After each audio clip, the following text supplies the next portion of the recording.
मेरी समझ से बाहर है कि ये इन्होंने टिकटें कहाँ से ड्राफ्ट करवाई। ये फौजी का काम इन्होंने किया।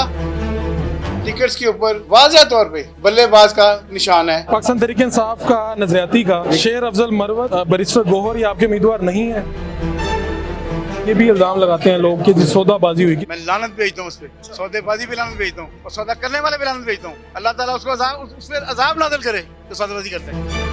कौम के सामने रखते हैं कि आपके पीछे इस्टेब्लिशमेंट या कोई इदारे नहीं है। जब आग जलती है धुआं आ जाता है ना, तो धुआं आ जाएगा।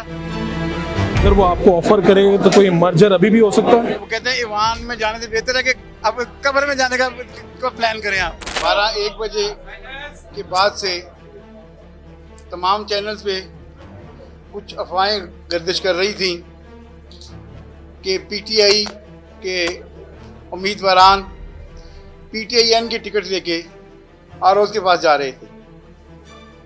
तो ये मुझे बड़ा अजीब फील हुआ कि ये इन्होंने ये टिकट्स कहाँ से लिए। और हालांकि पीटीआईएन के जो हमारे अपने उम्मीदवारान हैं उनको मैंने खुद टिकट इशू किए और तमाम उम्मीदवारान जो हैं उनके साथ मेरे पिक्स हैं, तस्वीर हैं। और आज थोड़ी देर बाद हम आरोज़ को पाकिस्तान तहरीक इंसाफ नजरियाती के उम्मीदवारान की लिस्टें भी जारी करेंगे। और मेरी समझ से बाहर है कि ये इन्होंने टिकटें कहाँ से ड्राफ्ट करवाई। ये फौजी का काम इन्होंने किया। तो you should ask from them कि इन्होंने क्यों किया और कैसे किया। मेरे टिकट्स के ऊपर वाज़ह तौर पे बल्लेबाज का निशान है। और मैं तमाम आरोज़ को भी, मुझे काफ़ी फ़ोन कॉल आ रही हैं सुबह से कि जी आपकी टिकट्स कौन सी हैं। मैं कह भी बड़ी क्लियर बात है, 2018 में जो हमने टिकट इशू किए थे वही टिकट आज हम इशू कर रहे हैं। उसका ये सैंपल ये है। डॉक्टर साहब, आप क्या इलेक्शन कमीशन से कहेंगे कि जो टिकटें जारी हुई हैं और जो आपका नाम भी उसके ऊपर लिखा हुआ है, स्टैंप भी लगी हुई है और पाकिस्तान तहरीक इंसाफ की अक्सरियत ने वही टिकटें जमा करवाई हैं, अब आपको अपना वही निशान चाहिए और आप इलेक्शन कमीशन से क्या कहेंगे? फारूक साहब देखिए, मैंने वाज़ह कर दिया है कि 2018 में मैंने ये इशू की थी। आज भी मेरी टिकट ये है। तो अगर आप कोई खुद ही से ड्राफ्ट करता है तो इसमें मेरा प्रॉब्लम तो नहीं है ना। ये तो इलेक्शन कमीशन पूछेगा या हम कंसल्ट करेंगे अपने लॉयर से, कानूनी माहिरीन से कि what we have to do, हमने करना क्या है। आप खुद कहाँ से इलेक्शन लड़? मैंने डॉक्यूमेंट सबमिट किया, अभी डिसीजन नहीं हो रहा हमारा। आज लास्ट डेट है। ये आपने 115 से मैंने करवाया। चेयरमैन पाकिस्तान तहरीक इंसाफ नजरियाती, एक कैमरामैन की तरफ देख के बताएं, आज बहुत अहम हो गए हैं। पूरे पाकिस्तान का मीडिया आपको देख रहा है, सुनना चाह रहा है। कहते हैं अहम होके फ्री हो जाना दरवेशी है, अहम होके फ्री हो जाना।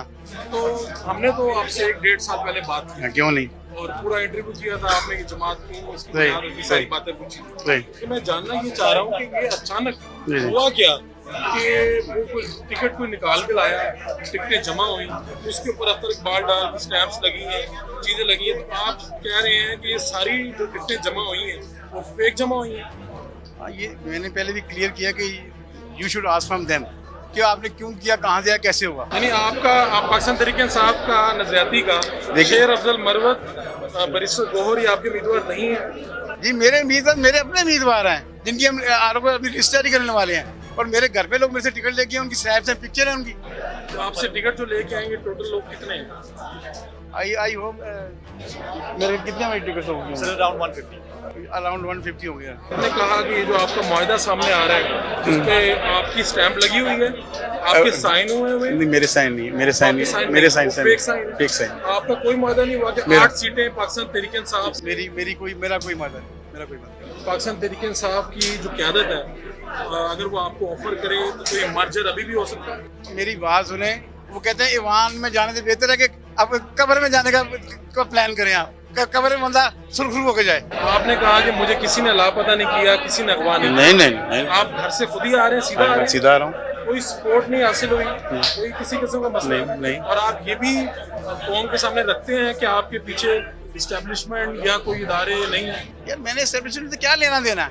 यहाँ तो इसके होते जब कोई पिक्चर होती है ना, जब आग जलती है धुआं आ जाता है ना, तो धुआं आ जाएगा। अगर कोई आग होगी ना धुआं आ जाएगा ना जी। पाकिस्तान तहरीक इंसाफ नजरियाती के सदर कौन है, बाकी लोग कौन है? हमारे वाइस चेयरमैन हैं रियाज अलवी साहब, हमारे सदर हैं असलम गुजर साहब, हमारे एडिशनल जनरल सेक्रेटरी उस्मान डार साहब, तो ये हमारे लोग हैं। आप 115 एन 115 से इलेक्शन लड़ रहे हैं। अभी इसका डिसीजन हम करेंगे। 9 बजे तो आपको फिर वापस वो नहीं, टिकट हमने सबमिट कर दिया, लेकिन हम वी विल थिंक व्हाट हमने क्या प्लान करना है। इसका मतलब है कि आपकी पार्टी के अलावा अगर बिस्टर गोहर को या शेर अफजल मरवत को या किसी को भी बल्लेबाज का निशान मिलता है कैसे तो मिल- कैसे मिलेगा उनको? नहीं मिल सकता। कैसे मिल सकता है बाबा? ठीक है। हाँ? और आपने किसी किस्म की वो लोग कौम ये भी इल्जाम लगाते हैं लोग कि सौदाबाजी हुई, किसी मैंने- की सौदाबाजी नहीं हुई। मैं लानत भेजता हूँ उस पर, सौदेबाजी भी लानत भेजता हूँ और सौदा करने वाले भी लानत भेजता हूँ। अल्लाह ताला उसको उस पर अजाब नाज़िल करे तो सौदेबाजी करता है। क्या कर रहे हैं बात? आज की शाम बड़ी हंगामा खेज है लाहौर प्रेस क्लब में। पाकिस्तान तहरीक इंसाफ के नजरियाती के चेयरमैन जनाब अख्तर इकबाल डार साहब ने प्रेस कॉन्फ्रेंस की। यहाँ पर बड़ा हंगामा देखने में आया जब वो तशरीफ यहाँ पर लाए, फिर प्रेस कॉन्फ्रेंस हुई, लोगों ने चुपते हुए सवालात भी किए। सीनियर साहब मेरे साथ मौजूद अली वकार सिंधु, वासिफ महमूद साहब। सिंधु साहब क्या देख रहे हैं? आपने वैसे भी इलेक्शन को कवर कर रहे हैं, शिकायत ये भी हैं पाकिस्तान तहरीक इंसाफ के कागजात छीने जा रहे हैं, मसाइल आ रहे हैं। ओवरऑल जो आप कवरेज कर रहे हैं आपका क्या है?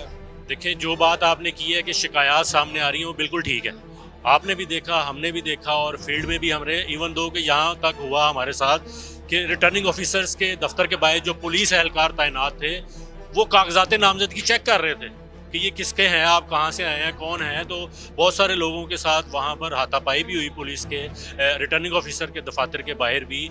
और उसके बाद भी अब आपने देखा है जब टिकट्स की तकसीम का मरहला आया वहाँ पर भी लोगों से टिकट्स बांटी गई, छीनी गई मुख्तलिफ लोगों की तरफ से, वो चाहे वो बावर्दी थे या वो सिविल कपड़ों में थे। अभी आपने देखा कि डार साहब की तरफ से बयान आया कि तहरीक इंसाफ पर उन्होंने जालसाजी का इल्ज़ाम लगाया। ये बहुत बड़ा इल्ज़ाम है। जितनी टिकटें जमा हुई हैं वो मैंने तो जमा ही नहीं, मैंने नहीं जारी की। इजीली उन्होंने ये बात कह दी कि उन्होंने जालसाजी की है तहरीक इंसाफ ने। अगर इसकी कानूनी पहलुओं को देखा जाए तो ये बहुत बड़ा इल्ज़ाम है पाकिस्तान तहरीक इंसाफ के ऊपर कि उन्होंने एक दफ़ा फिर, जैसे पहले उन पर इल्ज़ाम लगते रहे कि वो फॉर्जरी करते रहे हैं, वो एक दफ़ा फिर एक उन पर बड़ा इल्ज़ाम है। तो इलेक्शन कमीशन का यहाँ पर बड़ा अहम किरदार होगा। डार साहब ने तो कहा है कि मैं चाराजोई करने के लिए मुशावरत करूंगा, लेकिन अगर इलेक्शन कमीशन में ये बात चली जाती है तो इलेक्शन एक्ट के जो रूल्स हैं उसके मुताबिक बड़ी सख्त सज़ा है इसके ऊपर, कम से कम 3 साल कैद भी है। ये भी मैं आपको बता दूँ। क्या आज की प्रेस कॉन्फ्रेंस में आपको कोई ऐसा माहौल नजर आया कि कोई मैनेज है या कोई जोर जबरदस्ती की चीज़ है? क्या देखा आपने, क्या महसूस किया? देखिए फ़ारूक, यहाँ पर जब हम प्रेस कॉन्फ्रेंस में आए थे तो उसके बाद उससे पहले हमने तहरीक इंसाफ के कुछ अहम रहनुमाओं से भी बात की। तो उनकी तरफ से ये पहले ही बता दिया गया था कि जो डार साहब हैं वो रात से ही उनसे राब्ते में नहीं है। उनको ऐसे उनका इल्ज़ाम है कि उनको पहले रात को गायब कर दिया गया था और अभी जो प्रेस कॉन्फ्रेंस की उन्हें बॉडी लैंग्वेज से लग रहा है कि कुछ ना कुछ उनको फीडिंग है। और यहाँ पर एक सहाफ़ी ने जब ये सवाल उठाया कि जो उनके टिकट के ऊपर साइन है और जो एक मुआहदा सामने आया उसके ऊपर जो साइन है उनमें बड़ी मुमासलत है, हाँ मुमासलत थी उसके अंदर। तो ये वाज़े तौर पर लग रहा है कि कुछ ना कुछ पीछे पक्के आए यहाँ पर। उसके बाद उनकी प्रेस कॉन्फ्रेंस में बॉडी लैंग्वेज से नजर आ रहा है कि आपने तहरीक इंसाफ के लोगों से बात भी की, आपने क्या देखा? क्या कोई गैर मामूली इकदाम नजर आए आपको आज की प्रेस कॉन्फ्रेंस के वाले से? 9 मई के वाले से भी लोग यहाँ पर प्रेस कॉन्फ्रेंस करते रहे हैं, छोड़ते रहे हैं पार्टी। क्या आपको कोई मैनेज ये प्रेस कॉन्फ्रेंस लगी? मुझे नहीं लगता कि गैर मामूली इंतजाम करने की कोई ज़रूरत थी। कम से कम आजकल डिजिटल दौर है, आपको पता है, एक मैसेज भी बहुत होता है, कुछ सिग्नल भी मिल जाता होता है। तो डार साहब जैसे उन्होंने एक लिखी पढ़ी तहरीर अपने सामने लेके रखी हुई थी तो उससे लगता है कि वो तैयारी करके आए थे या करवाई गई है। लेकिन इससे पहले जब सुबह से शोर मचा हुआ था कि टिकट्स जो हैं वो पाकिस्तान तहरीक इंसाफ को जारी कर दी गई हैं, तो डिजिटल दौर में डार साहब उस वक्त भी अपना कोई बयान जारी कर सकते थे, वाजे कर सकते थे। प्रेस कॉन्फ्रेंस आके करना एक, मुझे लगता है कि मैसेज बहुत बड़ा था। और उन्होंने जो अल्फाज इस्तेमाल किए हैं ना आज की प्रेस कॉन्फ्रेंस में, उन्होंने कहा तीनों बड़ी सियासी जमातें करप्ट हैं, तीनों बड़ी सियासी जमातें करप्ट हैं और इनको सजाए मौत होनी चाहिए। उनका ये मुतालबा था। तो मैंने उनसे पूछा सबसे पहले किसको होनी चाहिए सजाए मौत, तो वो उस पर कोई जवाब नहीं अभी तक उन्होंने दिया। पाकिस्तान तहरीक इंसाफ का टेक क्या है इसके ऊपर? सारे वो समझते हैं कि ये प्रेस कॉन्फ्रेंस होके रहने की? देखिए तहरीक साहब में जो उनकी रहनो वो बच्चे तो नहीं है कि ऐसे ही मुँह उठाकर उन्होंने कह दिया कि जब टिकट जमा करवा दें। कोई ना कोई बात उसमें थी, जैसे उसमें मुआहदे में और उनके जो पार्टी के टिकट के ऊपर दस्तखत है तो कुछ ना कुछ दरमियान में है। और तहरीक इंसाफ के रहनुमा जैसे कह रहे हैं कि रात से वो गायब, उनसे राब्ते में नहीं है और उनका राब्ता जो बानी रहनुमाओं से ऑलरेडी था। तो ये उसमें कुछ ना कुछ था। लेकिन जैसे कि आप देख रहे हैं कि जो दीगर जमातें हैं जैसे IPP है, जो मुस्लिम लीग नवाज है, उसके अंदर कुछ ना कुछ तो उसमें डर है ना, जिसकी वजह से ये तमाम चीज़ें सामने आ रही हैं। और डार साहब ने जो प्रेस कॉन्फ्रेंस की इसमें वाज़ेह तौर पर सामने नजर आ गया कि पीछे कुछ ना कुछ गड़बड़ थी। वहाँ साहब आप भी Lahore high court, Lahore press club में भी प्रेस कॉन्फ्रेंसें कवर की, ये प्रेस कॉन्फ्रेंस आपको मैनेज लगी प्रेस कॉन्फ्रेंस? देखिए ज़बान लड़खड़ा रही थी, हाथ कांप रहे थे और आंखें सुर्ख थीं। यहाँ पर एक ज़ख्म भी था जिसका उन्होंने बाद में कहा कि ये शेव के दौरान हुआ। ये हाँ जी, ये उन्होंने बात की, बल्कि आपके साथ भी जब बात हो रही थी तो इस बात का उन्होंने इतराफ़ किया कि ये ज़ख्म जो है वो शेव के दौरान हुआ है। वैसे एक तो ये कि लड़खड़ाने वाली जो बात है ना, मैंने तो 1.5 साल पहले मिला था, डिसेबल होने की वजह से शायद नहीं वो तो बैठ pressure के तो लड़खड़ा नहीं ना सकते, बैठ के हाथ कांप रहे थे, ठीक है, बड़ा प्रेशर आ गया। नहीं, मोहसिन बिलाल का अच्छा सवाल था जिसके बाद थोड़ा सा मामला ज़्यादा गर्म हुआ। लेकिन देखिए प्रेस कॉन्फ्रेंस थी और इस हवाले से ये देखा जा सकता है कि अगर तो ये तहरीक इंसाफ के हमायती होते तो ये प्रेस कॉन्फ्रेंस किसी जगह पे लाइव नहीं होनी थी, इवन के जो कौमी चैनल है उस पर भी नहीं होनी थी। तो कौमी चैनल पे लाइव हुई है, हर ने लाइव दिखाई है। आपने कोई तहकीकात की है कि किसने बुक करवाई, कैसे हुई बुक की प्रेस कॉन्फ्रेंस? देखिए इसके लिए तो एक पूरा प्रोसीजर है, मैनेजर किससे रब्ता किया जाता है लाहौर प्रेस क्लब के, लाहौर प्रेस क्लब के। मैं गया हूँ, अवैस नाम है उनका, जिन्होंने बुक करवाई है, और वो उन्होंने बताया कि इन्हीं के कुछ है बेटे होंगे और जो साथ आए। मैंने उस पर रब्ता करने की कोशिश की, उनसे रब्ता नहीं हो सका, जो नंबर था ना जब वो तब हो रही। देखिए एक ओपन फोरम है, कोई भी आगे यहाँ पे प्रेस क्या कॉन्फ्रेंस तहरीक इंसाफ इस मुआहदे की तस्दीक करती है, ये जो मुआहदा था? देखिए कानूनी तौर पर अगर देखा जाए तो डार साहब क्योंकि मुनहरिफ हो चुके हैं, तो जो हाँ जी, वो कह रहे मेरी अपनी पार्टी, मैं चेयरमैन हूँ नजरियात। देखिए जो बात वो दावा कर रहे हैं ना कि ये मुआहदा हुआ और इसकी वीडियोस भी मौजूद हैं, वो वीडियोस भी थोड़ी देर तक जो है वो आपके सामने आ जाएंगी, तो चीज़ें जो हैं वो कॉम्प्लिकेटेड हो जाएंगी। अब सवाल ये है कि इसकी कानूनी हैसियत क्या होगी। डार साहब अगर तो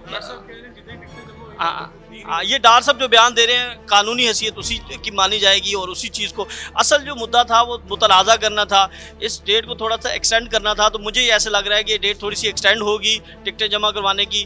वहाँ पर जो है वो काजी फाइज ईसा साहब बैठे हुए हैं। लाहौर हाई कोर्ट में ये हुआ कि वो शाह महमूद कुरैशी, हमाद अजहर, दीगर जो अहम रहनुमा है उनकी दरख्वास्तों पर फैसले महफूज हैं वो कल सुनाए जाएंगे। तो मुझे ऐसे लग रहा है कि एक तो डेट एक्सटेंड होगी, दूसरा ये जो टिकटों वाला मामला है, डार साहब अगर वो कह रहे हैं कि वो इनकार कर रहे हैं तो हमें डार साहब की बात माननी पड़ेगी, क्योंकि वो एक पार्टी के सरबराह हैं, चेयरमैन हैं, वो खुद कह रहे हैं